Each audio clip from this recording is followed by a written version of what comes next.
Hey guys, Dr. Kat here, PhD in marine biology and founder of Spirulina Academy.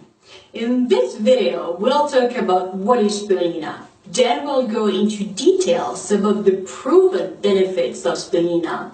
And then I will also explain how to use spirulina and how much to take.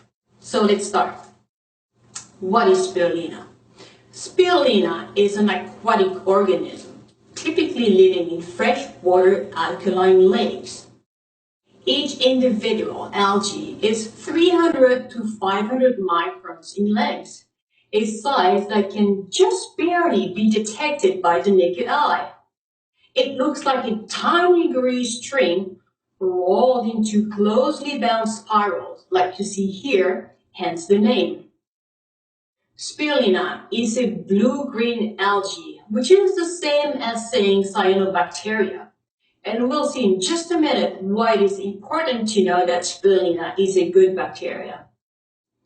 So, spirulina is basically similar to other sea vegetables that you are familiar with, like nori, dulce, or chlorella. But there is one major difference with all the other sea vegetables. Because spirulina is a bacteria, it means that it does not have cellulose in its cell walls, but a complex of sugars and protein. And this is why these walls are easy to digest and make the cell content readily accessible to digestive enzymes. And this is a major advantage when you compare it to other organisms with cellulosic cell walls, like chlorella or yeast.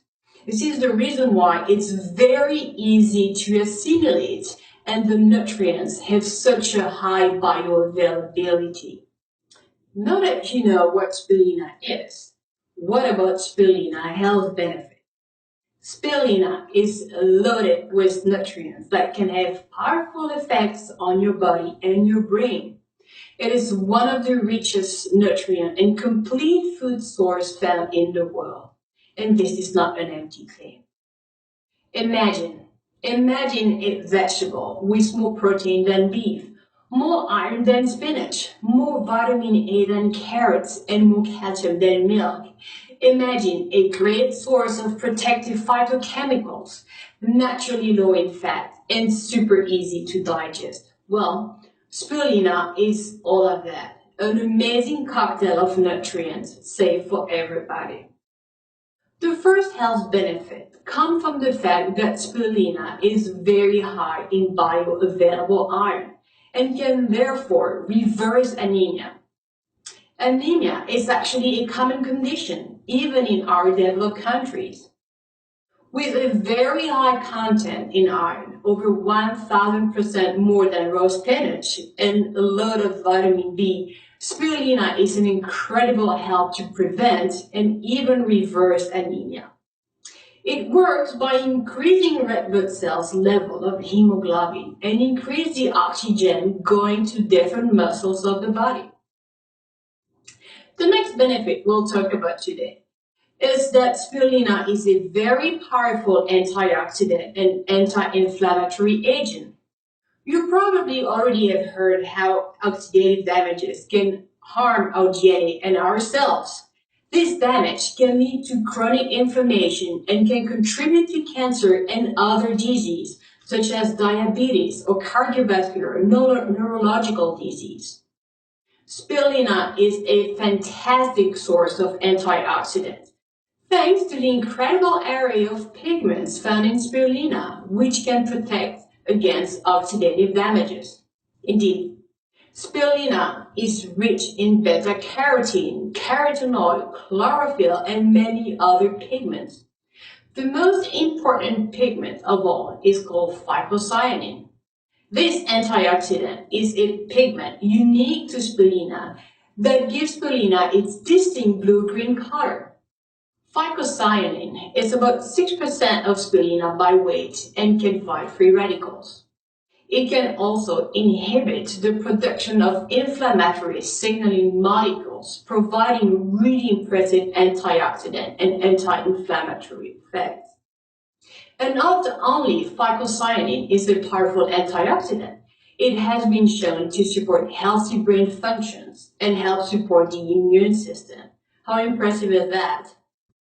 Another important benefit of spirulina is that it can lower total cholesterol, LDL cholesterol, and triglycerides, while raising HDL cholesterol or the good cholesterol. In a study of 25 people with type 2 diabetes, 2 grams per day of spirulina significantly improved those markers.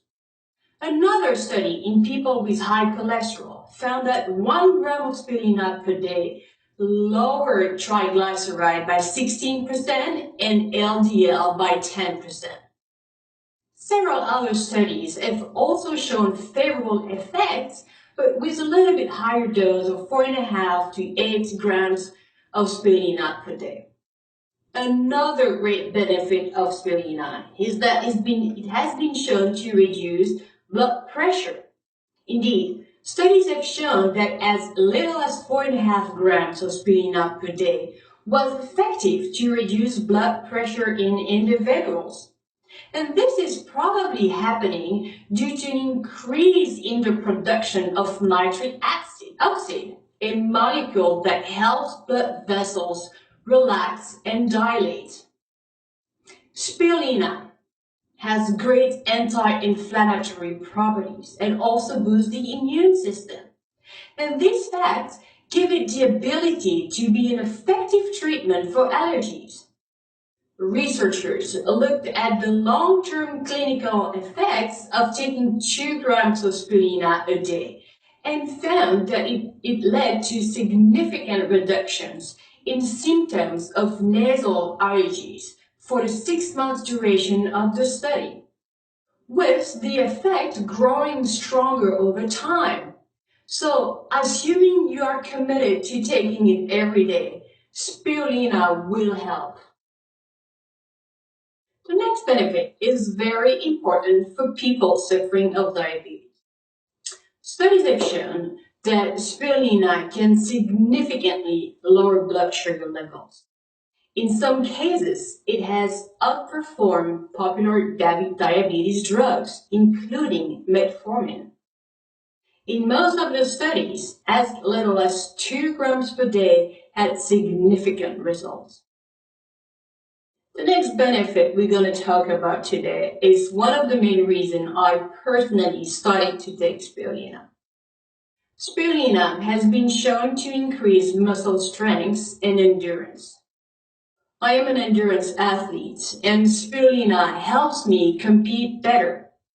Indeed, studies have shown that spirulina is reducing exercise-induced oxidative damages, which are the major contributor to muscle fatigue.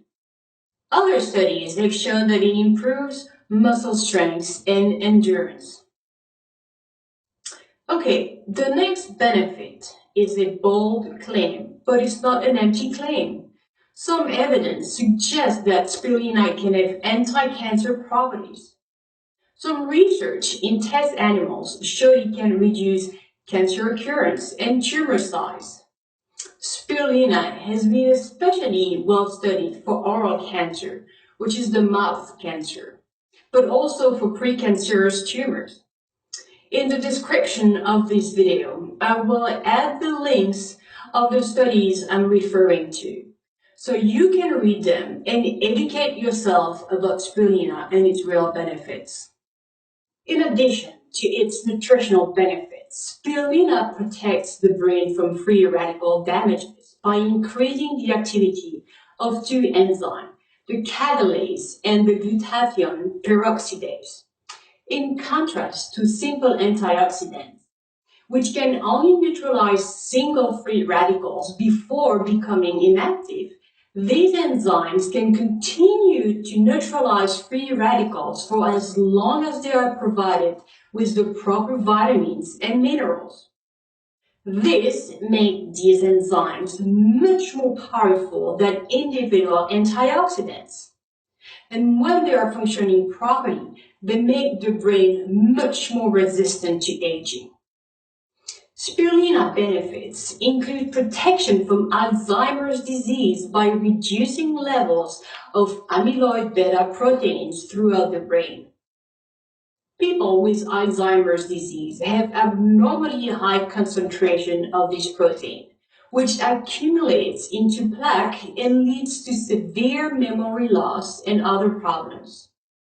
Animal subjects that eat spirulina are known to score higher on tests of memory and brain function.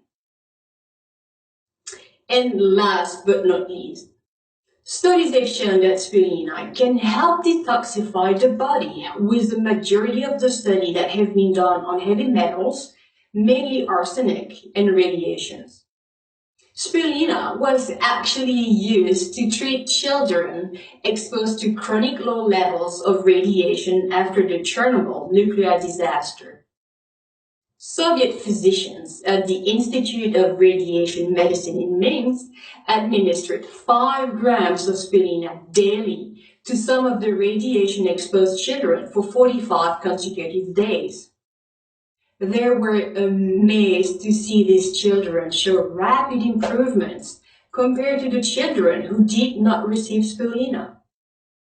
Today, individuals concerned about radioactive fallout in the wake of the Japanese nuclear disaster in Fukushima are using spirulina as one of the strategies available to protect them against the effect of radiation. Okay, so far we talked about what is spirulina and what are the 10 main benefits of eating spirulina. Next, we'll see how much spirulina you should eat and how to use it. So, how much spirulina should you take? One important factor to remember about spirulina is that it will detoxify your body. How? By binding all the toxins in your body and eliminate them through your kidneys by urination. This means that if you've been exposed to a lot of toxins, and you'll be surprised sometimes how much toxins our bodies can accumulate. And if you start a full dose of spirulina, your body might overreact. You might feel nauseous, sweat a lot, and maybe even have some fever. This means that your body is overwhelmed by the work it has to do to get rid of the toxins. So the best is to start slowly. I would recommend to increase gradually and to build up to 10 grams. Take 1 gram the first day, 2 grams the second day, 3 grams the third day, and so on, until you reach 10 grams per day. I personally find that the easiest to incorporate spirulina in my daily life is simply by adding it to my meals. You can sprinkle it on your salads, it adds a great crunch, or add it to your sauces for a cool green color. There are so many healthy and yummy recipes on the web. And don't forget to check out our Spirulina Academy recipe book, with recipes such as spirulina peanut butter cups or spirulina cheesecake, my favorite. And as always, listen to your body. Not everybody reacts the same. If you start it slow and it still doesn't feel right, stop. So, when should you avoid to take spirulina? Persons with the rare metabolic condition called phenylketonuria, PKU, or the inability to metabolize the amino acid phenylalanine, should not take spirulina. Simply because spirulina is rich in all amino acids, including phenylalanine. So if you're allergic, don't take spirulina. Also, if you have hemochromatosis or iron overload disease, you should avoid taking spirulina because it is rich in iron. So, to recap, in this video, we've seen what is spirulina, what are the benefits of spirulina, and how to take it. You should see under this video the links to the scientific studies I'm referring to. And if you're watching this video on YouTube, follow the link to see the references on Spirulina Academy website. And if you have any questions about spirulina, connect with us on our forum at spirulinaacademy.com/forum. Thank you.